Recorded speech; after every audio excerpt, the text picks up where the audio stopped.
Hello and welcome back. This is Meng from Design Plus Code. Today we're going to talk about multiplayer and commenting.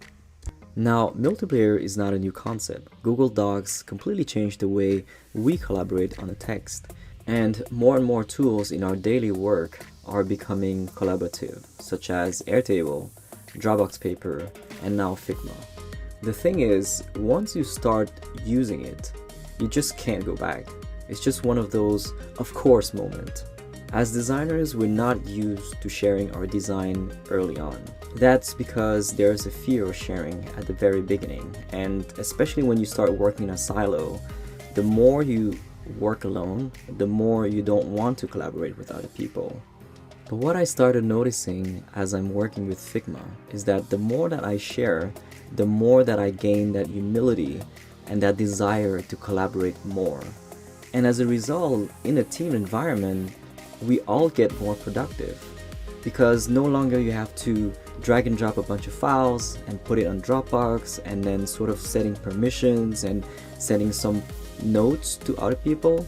Instead, you can just have everyone come in at the same time. So you can have a content writer and edit the text, an icon designer starting drawing new shapes, and then you have engineers coming in at the very same time and then inspect elements as they build a website.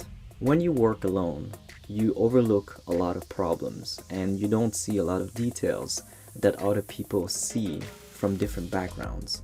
So this culture of sharing is so incredibly important because instead of saying, please don't look at my design, you can be saying, hey, drop in anytime. You can edit whatever you want. We can always have a version history and roll back if necessary. That experience is magical, and I really recommend that you give it a try and start inviting your teammates and solve a single problem together at the very same time. So one powerful technique, for example, is to bring in about 2 to 10 designers and try to give a 10 minutes deadline. You will notice that some people will work in their own path and then they get blocked.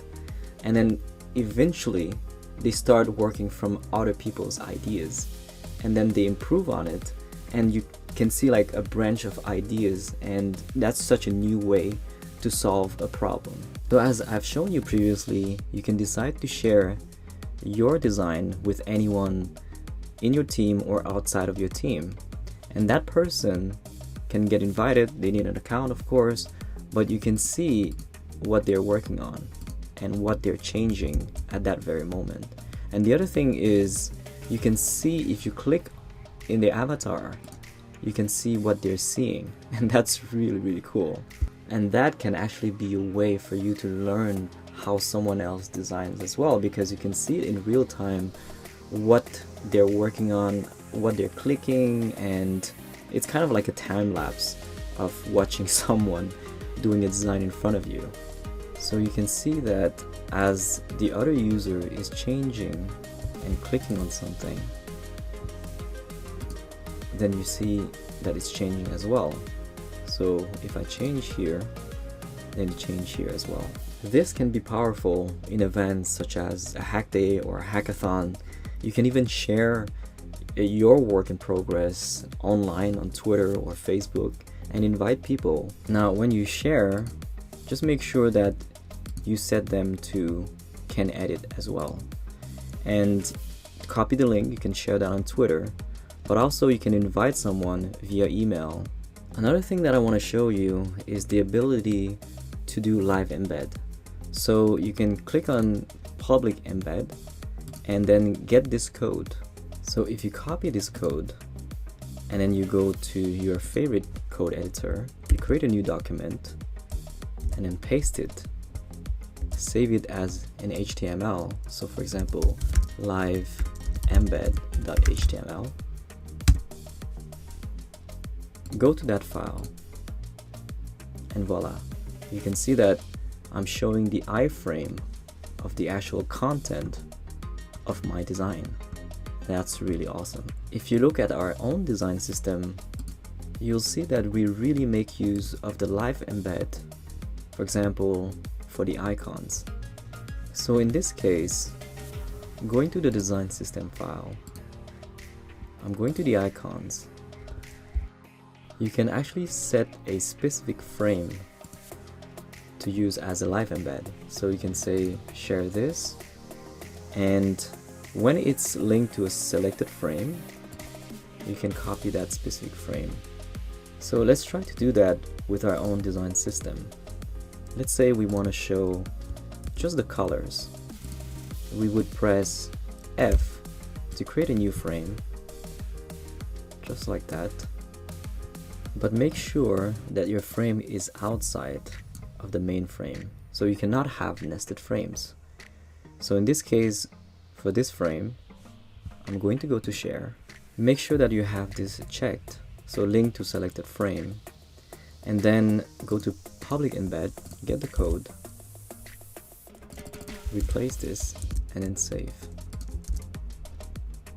Now as you can see, I'm only getting this specific portion. So that can be useful when, for example, in your design system, you have multiple portions that you want to show on your live website. In this case, we have the icons, the small icons, and the large icons. So if you go here, you can see that they're perfectly reflected for those 3 frames. Okay, so let's discuss a little bit more about commenting. If you want to have your whole team in the conversation, and for example, they have issues with either the copy, the icons, the logos, or the design, they can just add a new comment by clicking here. So you can press C and then add a comment here. So for example, and then post. After posting, you can always go back and edit the comment.